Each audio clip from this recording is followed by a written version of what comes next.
The evening started like any other family gathering, but it didn't take long for cracks to show beneath the polished surface.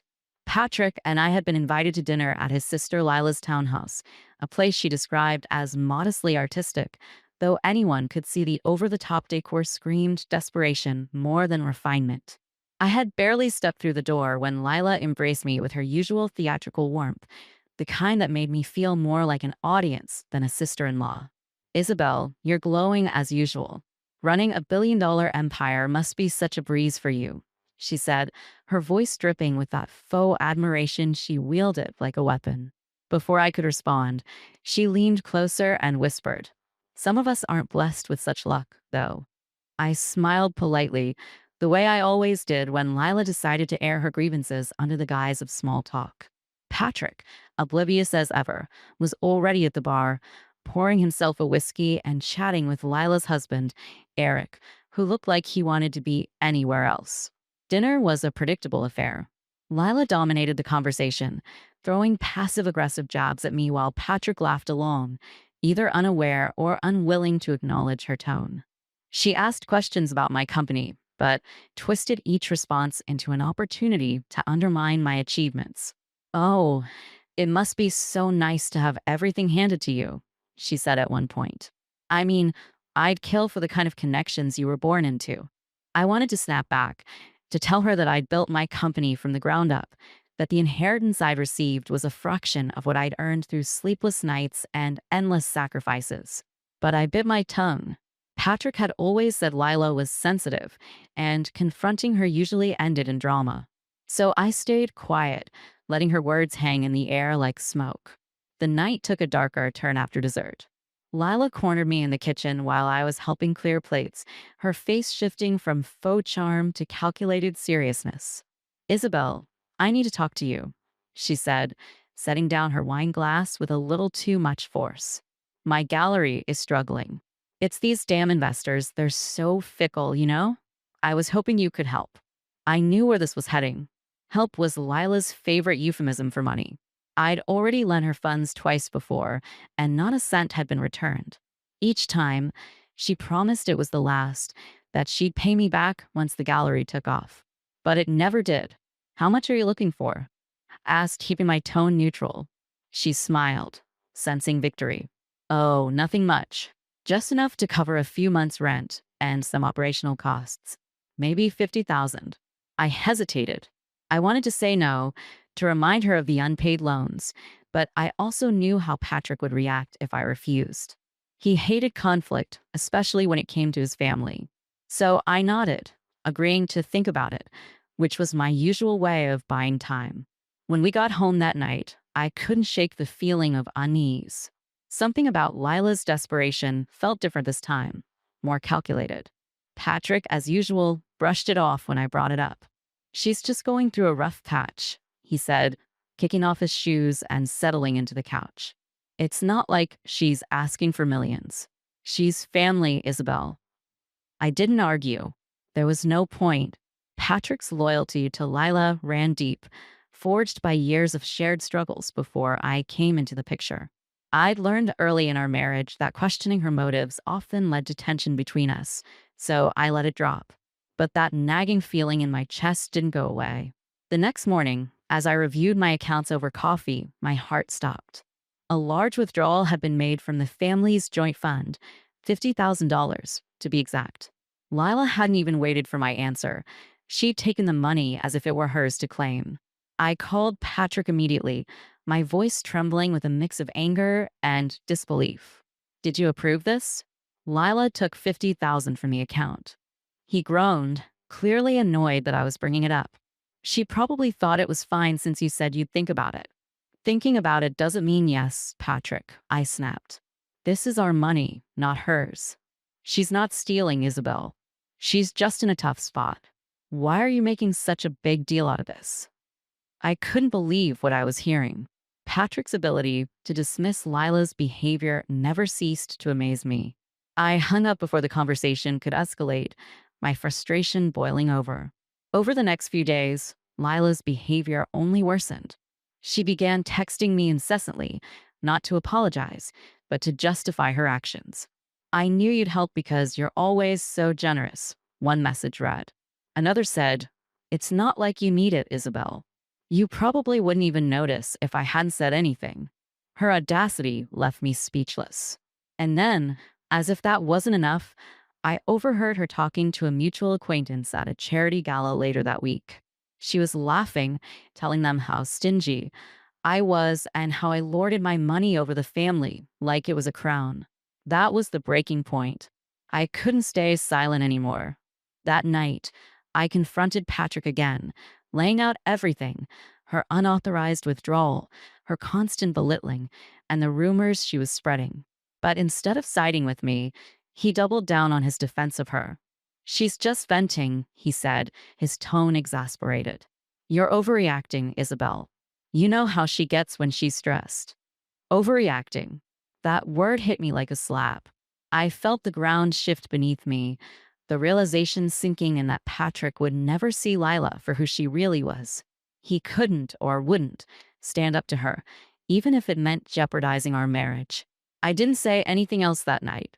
I just sat in silence, staring at the man I thought I knew, wondering how I had ended up here. The facade of a happy, united family had finally crumbled, leaving only the raw, bitter truth. I knew then that this wasn't just about Lila anymore. It was about me, about whether I was willing to keep sacrificing my dignity for the sake of keeping peace in a family that saw me as nothing more than an ATM. Something had to change, and for the first time, I was ready to take control. I spent the next week walking on eggshells, unsure of how to navigate the mess Lila had created. Every time I opened my email or checked my phone, there were more messages from her. She wasn't asking for forgiveness or even showing a shred of remorse. Instead, she was justifying her actions with the same exhausting narrative. "You're lucky you don't have to worry about rent, Isabel," she wrote in one email. "You wouldn't understand how stressful it is to scrape by." Another text read, "I thought family was supposed to help each other. I'm starting to feel like you don't trust me, which is really disappointing." The audacity of it all made my blood boil. Every time I brought it up with Patrick, though, he brushed it off. He was stuck in the same cycle of excusing her, treating her entitlement as a harmless quirk rather than the deliberate manipulation it was. His words were always the same: "Lila's just dramatic. She doesn't mean any harm." But harm was exactly what she was doing to my finances, to my reputation, to my marriage. I could feel it in the way Patrick and I talked less and less, our conversations turning into brief, surface level exchanges. He was distant, and though he didn't say it outright, I knew he resented me for not letting this go. Then came the whispers. It started innocently enough: a passing comment at a networking event, a strange look from a friend I'd known for years. But soon, the pieces came together. Lila wasn't just ranting to Patrick or sending me manipulative texts. She was talking about me behind my back. Mutual acquaintances began hinting at things I supposedly said or did, comments about how I flaunted my wealth or refused to help family in need. The lies were spreading, and it wasn't long before they reached people in my professional circle. I didn't want to believe Lila was capable of this level of sabotage, but it became impossible to ignore. A close friend finally admitted what I'd suspected all along. Lila was actively badmouthing me to anyone who would listen, painting me as cold, Worst part wasn't even the controlling, lies, and selfish. it was the fact that people were starting to believe her. After all, Lila was charming in her own way, especially to people who didn't know her well. She had this ability to make herself the victim in every story, a master manipulator who could twist any situation to her advantage. I couldn't stay silent any longer. I needed answers. That's when I decided to hire a private investigator. It wasn't an easy decision. I felt ridiculous at first, like I was overstepping some invisible boundary by bringing in an outsider to deal with family issues. But I also knew that Lila wasn't going to stop unless I found concrete evidence of her lies. The investigator moved quickly, and within days, he uncovered what I had been dreading. Lila wasn't just spreading rumors. She was actively trying to harm my reputation.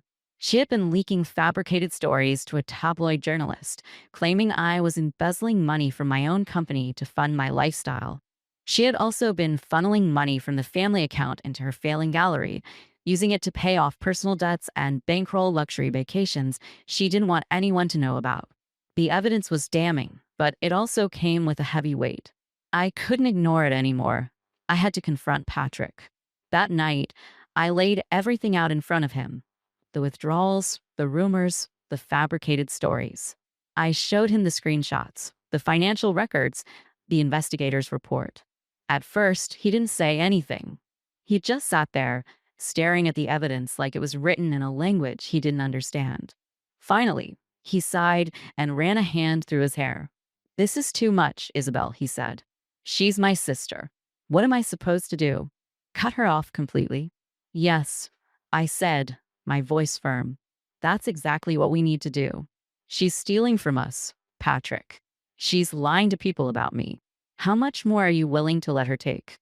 He shook his head, his expression torn between guilt and frustration. "I can't just abandon her. She's family." "And what am I, Patrick?" I shot back. "What about her family? Do I matter less because I'm not blood?" He didn't answer, and that silence cut deeper than any argument we'd ever had. I realized then that Patrick wasn't just blind to Lila's manipulation, he was complicit in it. By refusing to take a stand, he was enabling her behavior, letting her destroy everything I had worked so hard to build. I left the room without another word, my heart heavy with disappointment. For the first time in our marriage, I felt truly alone. The next day, I made a decision.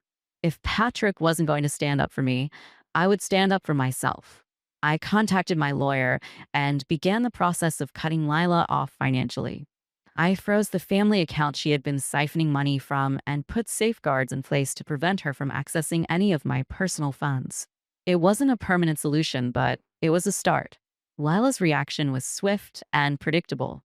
She called me, her voice dripping with faux innocence. "Isabel, I noticed some issues with the family account. Did you make a mistake or something?" "No, Lila," I said, my voice steady. "There was no mistake. You've taken enough." Her tone changed instantly, the sweetness replaced by anger.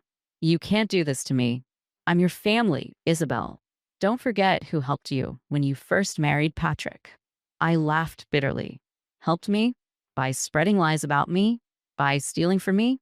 You've done nothing but tear me down, Lila, and I'm done letting it happen."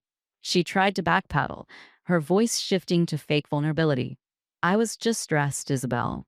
You know how hard things have been for me. I didn't mean to hurt you, but I wasn't falling for it anymore."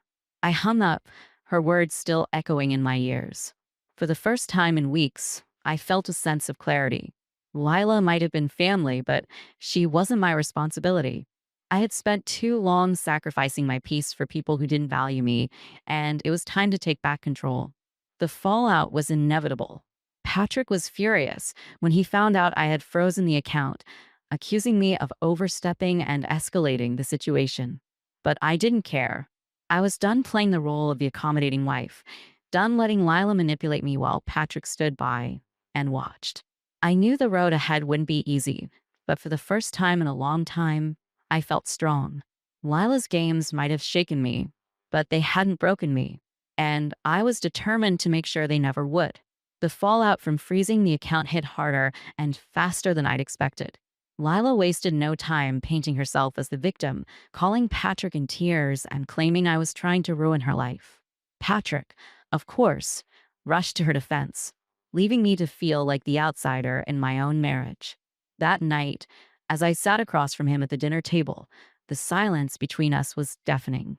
"She said you humiliated her," Patrick finally said, breaking the quiet. His tone wasn't angry, but it wasn't kind either. "Did you have to freeze the account without telling me?" "She humiliated herself, Patrick," I replied, struggling to keep my voice calm. "She stole from us. She spread lies about me. What else was I supposed to do? Keep letting her get away with it?" "She's family," he said, as if that one word excused everything.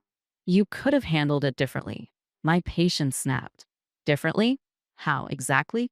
By waiting for her to drain us dry? By letting her drag my name through the mud? I've tried to talk to her, Patrick. I've tried to set boundaries. She doesn't care. She's just going through a rough time, he muttered, but even he sounded unconvinced. I stood up from the table, my appetite long gone. I'm done arguing about this. If you want to keep enabling her, fine. But I'm not going to stand by and let her destroy everything I've worked for. Patrick didn't follow me as I walked away, and that silence spoke volumes. For the first time, I realized just how deeply entrenched his loyalty to Lila was, even at the cost of our marriage. The next morning, I woke up to chaos. My assistant called me in a panic, her voice shaking as she told me about a story circulating online. Lila had gone through with her threat. The tabloid article accused me of embezzling money from my own company, claiming that I was funding a lavish lifestyle while my employees struggled. It was all lies, of course, but that didn't matter. The damage was done. My phone was already blowing up with calls and emails from investors and board members demanding an explanation. I felt a cold wave of panic wash over me as I read the article. It was worse than I'd feared, filled with twisted half-truths and outright fabrications that made me look like a greedy, heartless villain. Lila hadn't just attacked my reputation, she had gone after my livelihood. By midday, I was in full crisis management mode. My legal team drafted a cease and desist letter to the tabloid, and my PR team worked to counter the narrative. But the scandal had already gained traction. The more I tried to put out the fire, the more it seemed to spread. What hurt the most wasn't the lies or the public backlash. It was the knowledge that someone I had considered family could stoop so low. I thought back to every time I had helped Lila, every time I had lent her money or defended her to others. All of it felt like a cruel joke now. That evening, I confronted Patrick again. I showed him the article, hoping that even he wouldn't be able to excuse this. But his reaction was nothing like I'd expected. Instead of anger or shock, he looked tired. "She's desperate, Isabel," he said, his voice heavy. "She probably didn't mean for it to go this far." I stared at him, incredulous. "She's trying to ruin me, Patrick. Do you not understand that? She's not just desperate. She's vindictive." He sighed, running a hand through his hair. "I'll talk to her, okay? I'll make her stop." I laughed bitterly. "Talk to her? Like that's going to fix anything? She's crossed every line, and you still can't see her for who she really is." His face hardened. "She's my sister. I'm not going to just cut her out of my life." "And what about me?" I asked, my voice trembling. "Do I matter less to you? Do my feelings, my career, mean nothing compared to her?" For a moment, he didn't say anything. Then he stood up, his expression unreadable. "I'm trying to hold this family together, Isabel." Walk away. Maybe you should My try heart to. sinking. It was clear now that Patrick wasn't going to change. He had made his choice, and it wasn't me. The next day, I made a choice of my own. I called the private investigator again, asking him to dig deeper into Lila's financial dealings. If she wanted to play dirty, I was ready to fight back. Within days, he uncovered even more damning evidence: fraudulent loan applications, unpaid debts, and a string of shady transactions that made it clear Lila's financial problems were entirely of her own making. Armed with this evidence, I took the next step. I held a press conference, addressing the embezzlement rumors head on. I presented the truth, showing the public the receipts and documents that exposed Lila's lies. I didn't name her directly, but anyone paying attention could connect the dots. The fallout was immediate. The tabloid retracted the article, issuing a public apology. Lila, on the other hand, was silent. For once, her charm and manipulation weren't enough to shield her from the consequences of her actions. When I got home that evening, Patrick was waiting for me. He looked angry, his jaw tight, and his arms crossed. "You humiliated her," he said, his voice low. "She humiliated herself," I replied, my tone equally cold. "I just told the truth." "You didn't have to do it like this," he said. "You didn't have to make it public." "I didn't have a choice, Patrick," I said, my voice rising. "She attacked me. She attacked my company. What did you expect me to do? Sit back and take it?" He didn't answer, and for the first time, I saw something crack in his expression. It wasn't anger, it was fear. Fear that our marriage was slipping through his fingers. Fear that his refusal to stand by me had pushed me too far. "I can't do this anymore," I said quietly. I can't keep fighting for a marriage where I'm the only one standing up for us. Isabel, he started, but I cut him off. I love you, Patrick, I said, my voice trembling. But if you can't put me first, if you can't see how much she's hurt me, then maybe this isn't going to work. For a moment, he just stood there, looking at me like he didn't know what to say. Then he nodded, his shoulders slumping. I'll talk to her, he said finally. I'll make it right. I didn't hold my breath. For now, I had done what I needed to do. Lila was out of my life, and for the first time in months, I felt a sense of peace. It wasn't the ending I had hoped for, but it was the one I needed. And for the first time, I was okay with that. The weeks that followed were a strange mix of relief and sadness. On one hand, I had taken control of my life again. Lila's lies had been exposed, and the damage to my reputation was being repaired, albeit slowly. On the other hand, my relationship with Patrick felt like it was crumbling. The man I had once thought of as my greatest support now felt like a stranger, a silent bystander in the chaos his sister had caused. We lived under the same roof, but it felt like we were on opposite sides of an invisible battlefield. Patrick didn't bring up Lilo again, and I didn't either. The topic felt like a landmine, one that neither of us wanted to trigger. Instead, we drifted through our days in uneasy silence, exchanging polite but hollow conversations about work or the weather. I knew I should feel relieved that Lila was finally out of the picture, but the emptiness in our home made it hard to celebrate. One evening, as I was going over some reports in my home office, Patrick knocked on the door. His face was tense, his usual mask of calm slipping just enough for me to see the turmoil underneath. Can we talk? He asked, his voice quieter than usual. I nodded, gesturing for him to sit. He didn't, choosing instead to lean against the doorframe like he wasn't sure how long he wanted to stay. I talked to Lila, he said, his tone cautious. She admitted to some of the things she did. She said she was sorry. I raised an eyebrow. She said she was sorry? I repeated, my voice flat. After everything she's done, that's supposed to fix it? Patrick sighed, running a hand through his hair. I'm not saying it fixes anything. I'm just saying maybe we can find a way to move on. Move on. The words hit me like a slap. And what does moving on look like to you, Patrick? Pretending none of this happened? Ignoring the fact that your sister tried to destroy me? I'm not ignoring it, he said quickly, but his defensive tone made it clear he wasn't ready to face the full weight of what had happened. I don't know what you want from me, Isabel. She's my sister. I can't cut her out of my life completely. And what about me? I asked, my voice trembling with anger. What about the fact that she stole from us, lied about me, and dragged my name through the mud? Do I just have to live with that because she's your sister? Patrick didn't answer. He just looked at me, his expression a mix of guilt and frustration.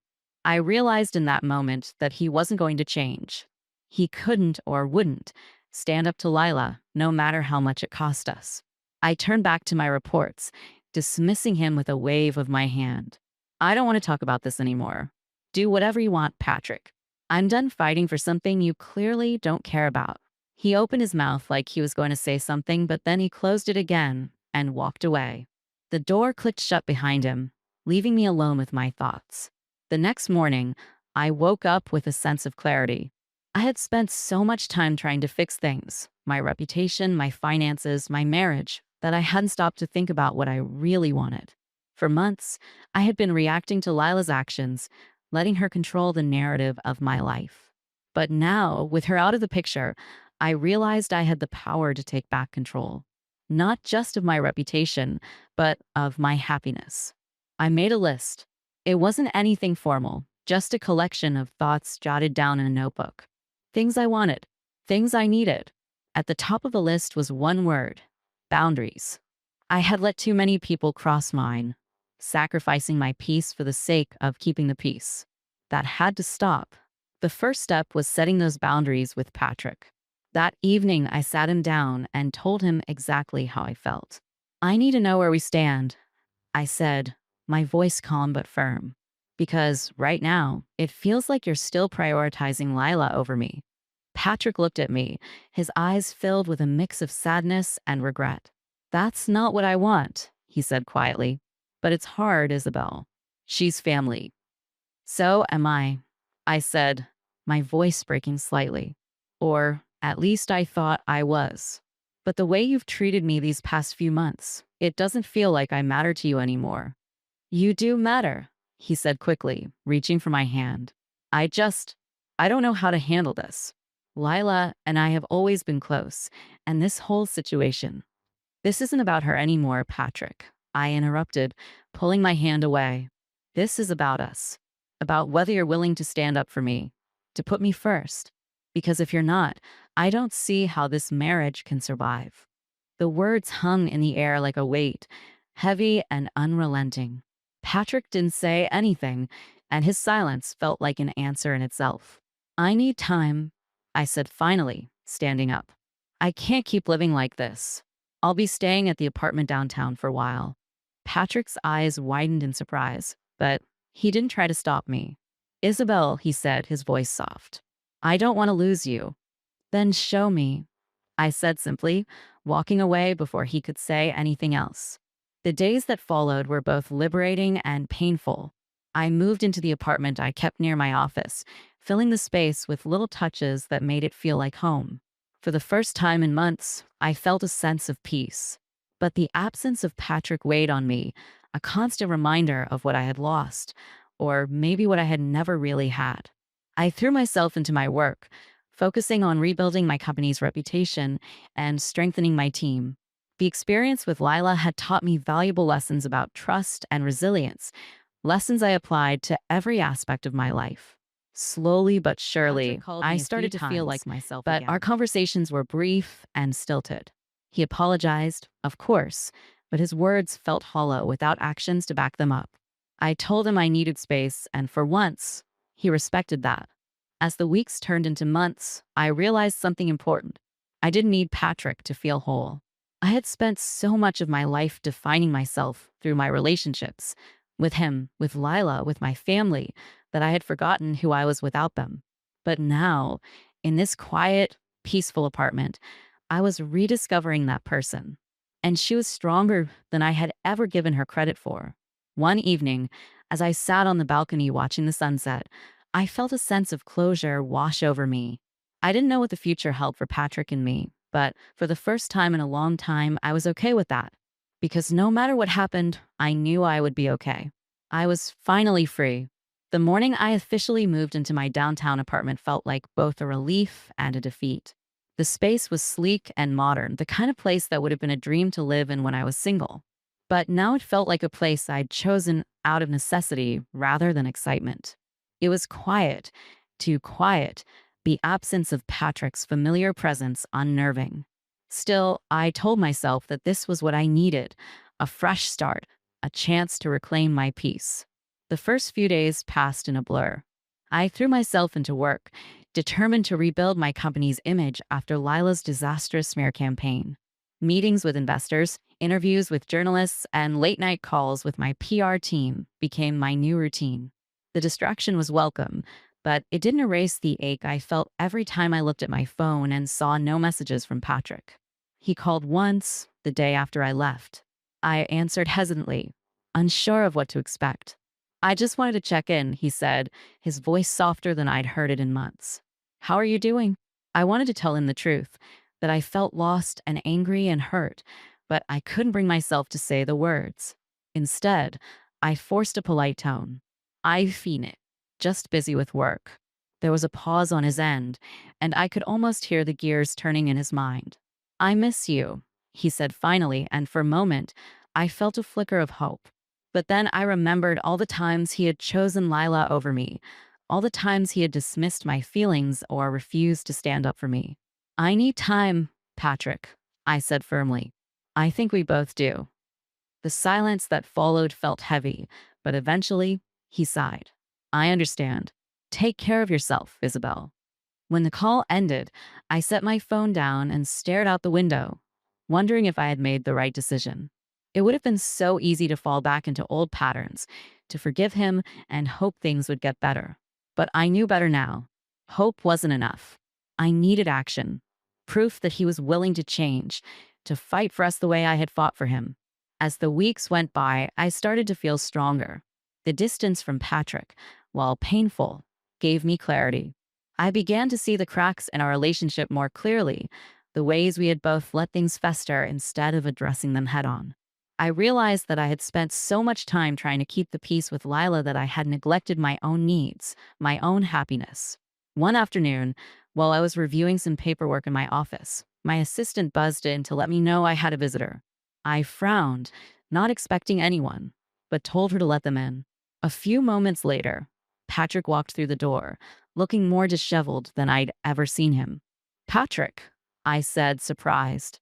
"What are you doing here?" He closed the door behind him and stood there for a moment, as if trying to gather his thoughts. "I needed to see you," he said finally. "I know I've been a terrible husband. I know I've let you down in ways I can't even begin to fix. But I want to try." I crossed my arms, skeptical. "And what does trying look like to you?" "Because saying you'll try isn't enough, Patrick. I need more than words." He nodded, his expression serious. "I've been talking to a therapist," he admitted, "about everything. My relationship with Lila, how I've treated you, how I've let my family dictate my life. It's made me realize how much I've taken you for granted." I wasn't expecting that. Patrick had always been the type to avoid conflict, to brush things under the rug rather than confront them. The fact that he was willing to go to therapy felt like a step in the right direction, but I wasn't ready to let my guard down just yet. "That's a good start," I said carefully. "But it doesn't change what's already happened. It doesn't erase the pain you've caused." "I know," he said, his voice thick with emotion. "And I don't expect you to forgive me overnight. I just, I want you to know that I'm willing to do whatever it takes to make things right." I studied him for a long moment, trying to decide if I believed him. He looked different, tired, yes, but also more vulnerable than I'd ever seen him. Maybe he really was trying to change. But after everything we'd been through, I knew better than to make decisions based on a single conversation. "I need to see it, Patrick," I said finally. "I need to see that you're serious, that this isn't just another empty promise. Until then, I think it's best if we keep our distance." He nodded, his shoulders slumping slightly. "I understand. I'll do whatever it takes, Isabel. I just hope you'll give me the chance to prove it." After he left, I felt a mix of emotions: hope, doubt, sadness, and something that felt almost like relief. For the first time in months, I felt like Patrick was starting to understand what I needed from him. But I wasn't ready to let my guard down just yet. Trust, once broken, wasn't something that could be rebuilt overnight. In the weeks that followed, Patrick started sending me updates about his therapy sessions. He shared insights he was gaining, the ways he was starting to set boundaries with Lila, and the work he was doing to unlearn the patterns that had caused so much damage. I appreciated his efforts, but I still kept my distance, focusing on my own healing and rebuilding the parts of myself that had been chipped away by months of stress and betrayal. One evening, I found myself sitting on the balcony of my apartment, watching the city lights flicker in the distance. For the first time in a long time, I felt a sense of peace. I didn't know what the future held for Patrick and me, but I knew one thing for certain. I wasn't the same person I had been when all of this started. I was stronger now, more willing to stand up for myself and set the boundaries I needed to protect my happiness. Whether Patrick and I found our way back to each other or not, I knew I would be okay. I had finally learned to prioritize myself, and that was a lesson I would carry with me for the rest of my life. The day I decided to return to my downtown apartment after work instead of entertaining Patrick's latest attempt to meet up for dinner felt like a quiet victory. It wasn't out of malice or spite, but I needed space to breathe. Every interaction with him, no matter how well-meaning, felt loaded with his guilt and my lingering disappointment. I needed clarity, not just about our relationship, but about myself. That evening, I poured myself a glass of wine and curled up on the couch, determined to enjoy the stillness. As I flipped through a stack of untouched magazines, my phone buzzed on the coffee table. It was a text from Patrick. "I spoke to Lila today. Told her she's on her own now. I'm sorry it took so long to get here." I stared at the message, unsure how to feel. Relief? Skepticism? It had been months since everything had come to a head, and while I appreciated the gesture, it felt too little, too late. He hadn't just needed to tell her off, he needed to believe it himself. The Patrick I knew would have caved the second Lila shed a tear or spun her next sob story. I didn't reply. The next day, my assistant handed me a folder marked urgent as I arrived at the office. "It's about Lila," she said, her expression tight. "The PI sent this over." My stomach dropped. I'd thought I was done with Lila. I opened the folder to find a detailed report of her latest exploits, unpaid gallery rent, bounced checks, and yet another attempt to secure loans using my name. My blood boiled. Even after everything, this time, she was still trying to drag me down. I called my lawyer and instructed him to file formal complaints. It was time for Lila to face real consequences for her actions, not just the social fallout she dodged so expertly in the past. I was done being her scapegoat, her safety net, her target. She wanted to play games? Fine. I would end them. That evening, I called Patrick. He picked up on the second ring, his voice hesitant. "Isabel." I didn't waste time. Lila's still using my name to cover her debts. My lawyer is filing complaints against her tomorrow. There was a long silence on his end. "I told her to stop," he said finally, his voice strained. I thought she understood. "She doesn't care, Patrick," I said, my tone sharper than I intended. "She never cared. And you letting her off the hook all these years only made it worse." He sighed heavily, the weight of his complicity evident in every breath. "What do you want me to do?" "I don't need you to do anything," I replied. "I'm handling this. I just thought you should know." "I'll back you up," he said quietly. "Whatever you need." The words felt sincere, but I wasn't ready to trust them yet. Actions mattered more than promises. The next few days were a whirlwind. My legal team moved quickly, filing complaints with the appropriate authorities and notifying creditors that I had no connection to Lila's debts. I braced myself for the inevitable fallout. Lila wasn't the type to go down without a fight, and I knew she'd find a way to lash out. Sure enough, it didn't take long. A week later, I received a frantic voicemail from her.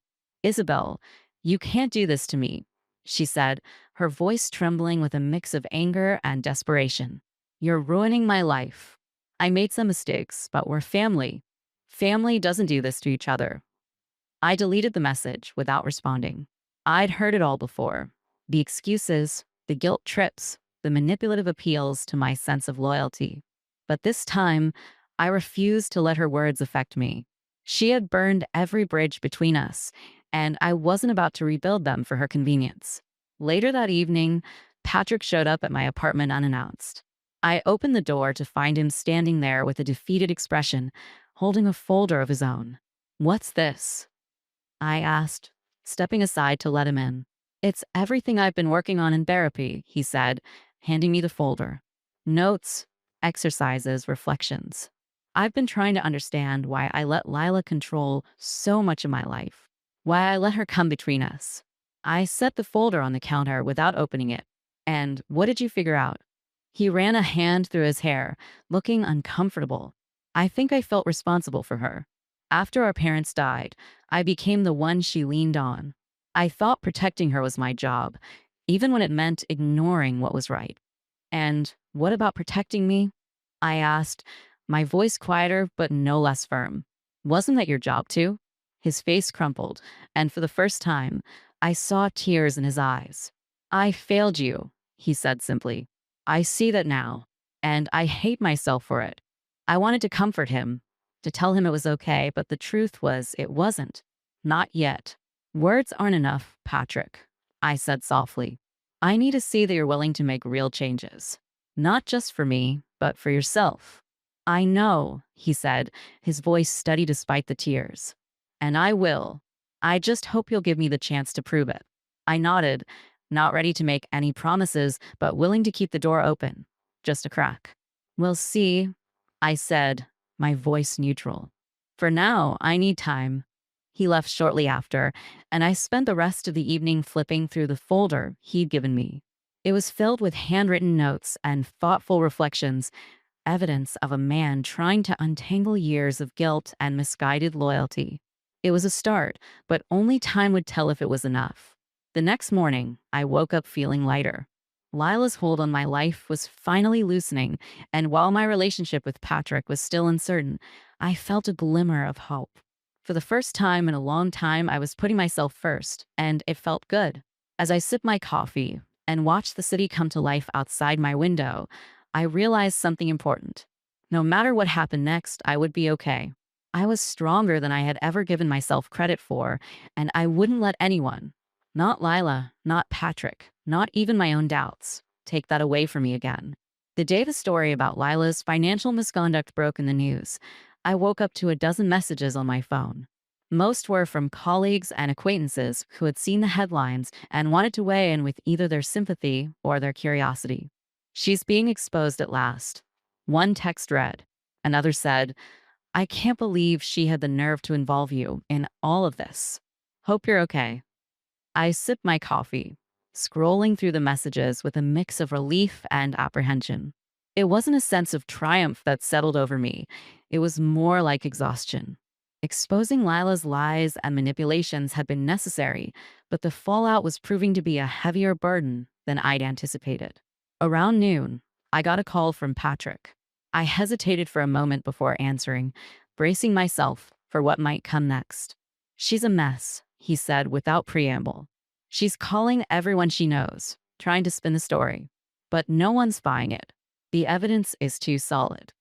I took a deep breath. And how are you handling it? He was quiet for a moment before responding. I don't know. I keep thinking about how things got this far, how I let it get this far. It wasn't the answer I'd expected, and I appreciated his honesty. But I also knew this wasn't the time to focus on his guilt. This is her mess, Patrick. I said gently but firmly. Not yours. And definitely not mine. I know, he said quickly. I just, I don't know what to say to her anymore. She called me this morning, crying, saying I should have protected her. I almost laughed at the absurdity of it, but the bitterness in my chest stopped me. Protected her from what?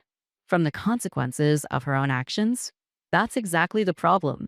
She's never had to face them because you've always shielded her. Patrick didn't respond right away, and for a moment, I thought he might hang up. But then he said, You're right. I've been shielding her my whole life. I didn't realize how much damage I was doing by not holding her accountable. The admission was unexpected, and for a moment, I didn't know how to respond. It's not too late to change, I said finally, for her and for yourself. I'm trying, he said quietly. I really am.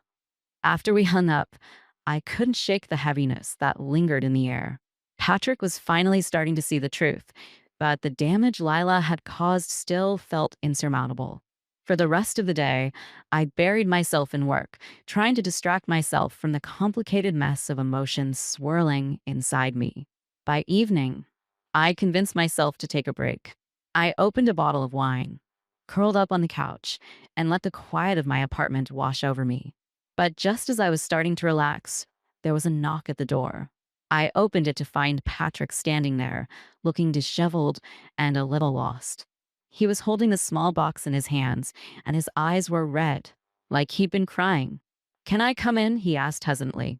I stepped aside, letting him in without a word. He sat down on the couch, setting the box on the coffee table in front of him. I sat across from him, waiting for him to speak. I've been thinking a lot about everything, he said finally, his voice heavy. About how I failed you, about how I failed myself. And I realized I've been holding on to a lot of things that don't serve me anymore. He opened the box, revealing a collection of photos, letters, and other trinkets from his past. These are all reminders of who I used to be, the person who put everyone else's needs above my own, the person who let Lila walk all over him because he was too scared to stand up to her. I don't want to be that person anymore. I stared at the box, my heart twisting at the vulnerability in his words. What are you going to do with all of this? I asked softly. I'm letting it go, he said simply. I've already told Lila I'm done enabling her. I've told her I won't be her safety net anymore.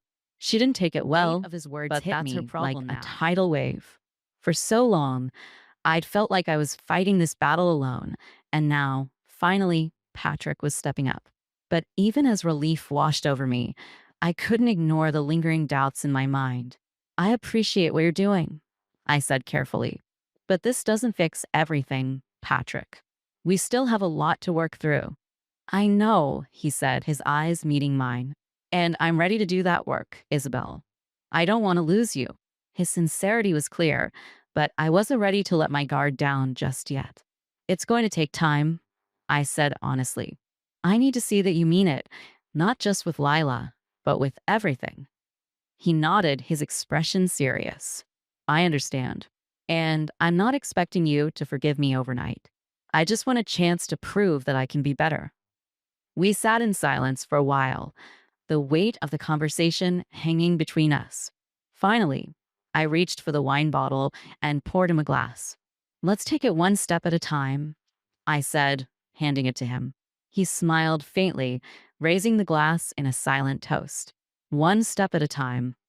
As the night went on, we talked about lighter things, our favorite memories, the places we still wanted to visit, the dreams we'd once shared. It wasn't a resolution, but it was a start. For the first time in months, I felt like we were on the same page, working toward the same goal. When Patrick left later that night, I felt a cautious sense of hope. There was still so much to rebuild, but at least now, I wasn't carrying the burden alone. We still had a long way to go, but for the first time, I believed we might actually make it. And that was enough for now. The day Lila officially lost access to every safety net she had manipulated into place was oddly uneventful.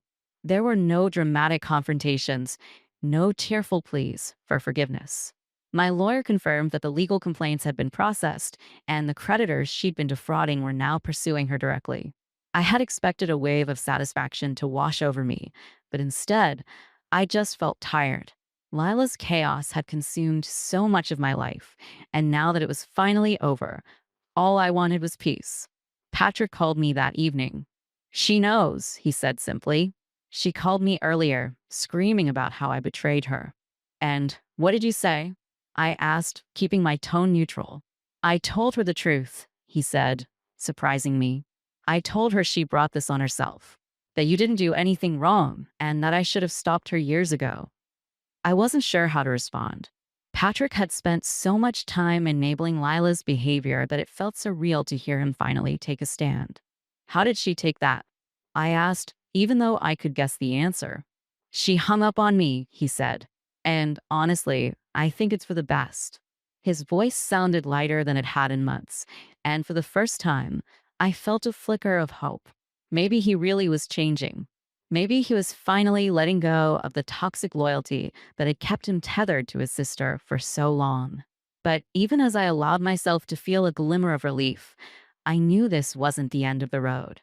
Patrick and I still had a lot to work through, and I wasn't ready to dive back into our marriage without seeing real, consistent change.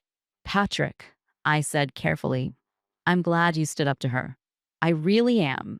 But this doesn't mean everything is fixed. We still have a long way to go. I know, he said quickly, and I'm not expecting everything to go back to normal overnight. I wanted you to know that I'm trying, that I'm serious about making this work. I appreciated his honesty, but I wasn't ready to give him an answer. Let's just take it one day at a time, I said. We'll see where things go from here. After we hung up, I sat on the couch and let the quiet of my apartment surround me. It was strange to think about how far I'd come since everything had started. Months ago, I would have done anything to keep the peace, to smooth things over and avoid conflict. But now I realized how much stronger I had become.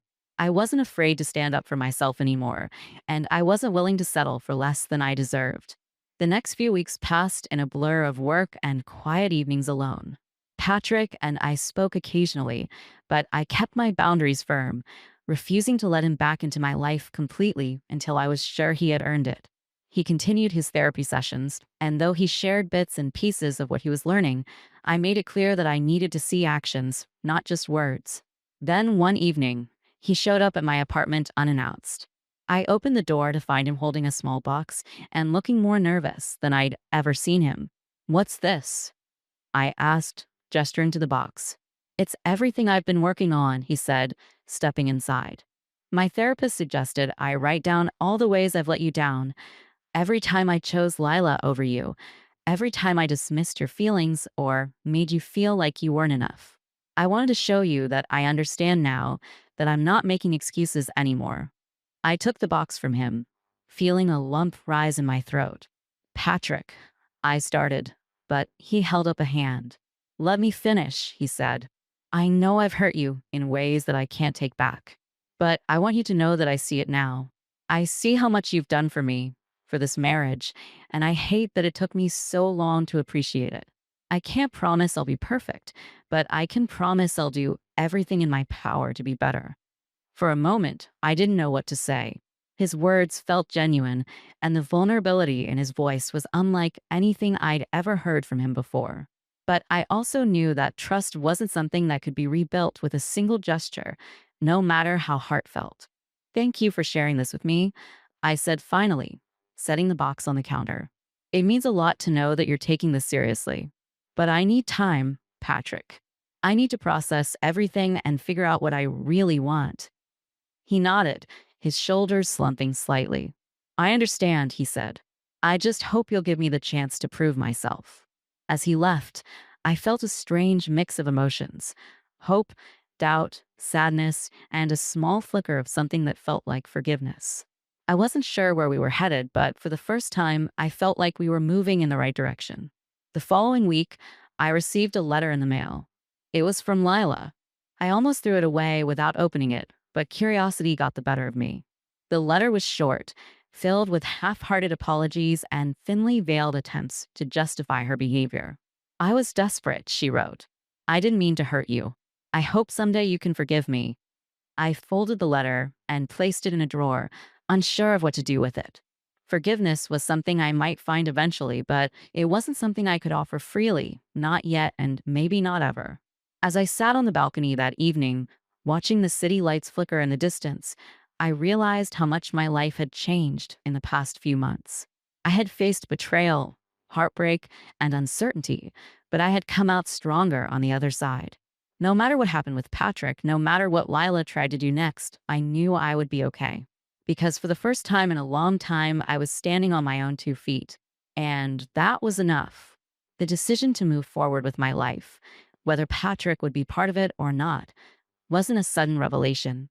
It came slowly, like the quiet unveiling of a sunrise. Weeks passed, and I found myself settling into a rhythm. Work consumed my days, filling them with purpose and a sense of control I hadn't felt in a long time. My evenings were quiet, spent reading, journaling, or just sitting on the balcony, watching the city lights twinkle like stars. For the first time in years, I felt like I was living for myself and no one else. Patrick continued to reach out, though less frequently than before. I could tell he was trying to respect my need for space, even if it wasn't easy for him. Occasionally, he'd send me updates about his therapy or share little moments from his day: a picture of a new recipe he tried, a snippet of a song that reminded him of me. I appreciated the effort, but I still wasn't ready to fully let him back in. Trust took time, and I wasn't One going to Friday rush it for evening, he anyone's called sake but my and own, asked if we could meet for coffee. No pressure, he said quickly, as if he could sense my hesitation through the phone. I just want to see you, even if it's just for a few minutes. I agreed, not because I was sure of where we stood, but because I felt like I owed it to both of us to have an honest conversation. We met at a small cafe near my apartment, the kind of place we used to frequent when we were first dating. It was quiet and cozy, with a smell of fresh pastries lingering in the air. Patrick was already there when I arrived, sitting at a corner table with 2 steaming mugs in front of him. He stood up when he saw me, his face lighting up in a way that made my chest ache with a mix of nostalgia and uncertainty. You remembered my order, I said as I sat down, glancing at the cappuccino in front of me. Of course, he said, smiling faintly. Old habits die hard. For a few minutes, we made small talk, easing into the conversation like two people testing the waters. Then, Patrick leaned forward, his expression turning serious. I've been doing a lot of thinking, he said, about us, about what went wrong. And I realized something. I was so busy trying to keep everyone else happy that I forgot how to be a good husband to you." I didn't interrupt, letting him continue. "I let Lila take advantage of us, and I ignored how much it hurt you because I didn't want to face the truth. I thought I was protecting her, but all I was doing was enabling her. And in the process, I failed you." His words were raw, unpolished, and for the first time, I felt like he truly understood the depth of the hurt he had caused. "I can't change the past," he said, his voice trembling slightly. "But I want to make things right. I'm willing to do whatever it takes, Isabel. I just need to know if there's still a chance for us." I took a deep breath, my heart pounding in my chest. "Patrick," I said slowly, "I appreciate everything you've done, the therapy, the boundaries you've set with Lila, the effort you've made to change. But this isn't just about you. It's about us. And I need to be sure that we're building something stronger, not just patching up the cracks." He nodded, his gaze steady. "I understand. I'm not asking you to decide anything right now. I just want you to know that I'm here, and I'm not giving up on us." For the first time in months, I felt a glimmer of hope, not because I was certain of where we were headed, but because I could see how far we'd both come. "Let's take it one step at a time," I said finally. "No promises, no expectations. Just let's see where this goes." Patrick smiled, a mix of relief and determination in his eyes. "One step at a time," he agreed. The weeks that followed felt like the beginning of something new. Patrick and I started spending more time together, rebuilding our connection slowly and intentionally. We had long, honest conversations about our past mistakes and the kind of future we wanted to create. It wasn't always easy. There were moments of tension, moments where old wounds resurfaced, but we faced them together, determined to move forward. Meanwhile, Lila had faded from our lives entirely. The legal complaints against her had forced her to confront the consequences of her actions, and though I occasionally heard whispers about her trying to rebuild her reputation, I stayed far away. Forgiveness, I'd realized, wasn't something I owed her. It was something I would grant myself when I was ready. And for now, I wasn't. One evening, as Patrick and I sat on the balcony of my apartment, watching the city lights twinkle in the distance, he reached for my hand. "Thank you," he said quietly. "For what?" I asked, glancing at him. "For giving me the chance to prove myself," he said. "For believing in me, even when I didn't deserve it." I squeezed his hand, feeling a sense of peace I hadn't felt in a long time. "I didn't do this for you," I said honestly. "I did it for me, because I needed to know that I could stand up for myself, that I could demand better." "And you should," he said firmly. "You deserve better, Isabel. And I'm going to spend the rest of my life making sure you have it." As we sat there, the weight of everything we'd been through slowly began to lift. Our journey wasn't over, and there would undoubtedly be challenges ahead. But for the first time, I felt like we were on solid ground, ready to face whatever came next. I wasn't the same person I had been when this all started. I was stronger, more confident, and more willing to fight for the life I deserved. And whether Patrick and I stayed together or not, I knew I would be okay because I had finally learned to put myself first, and that was a victory no one could take away from me.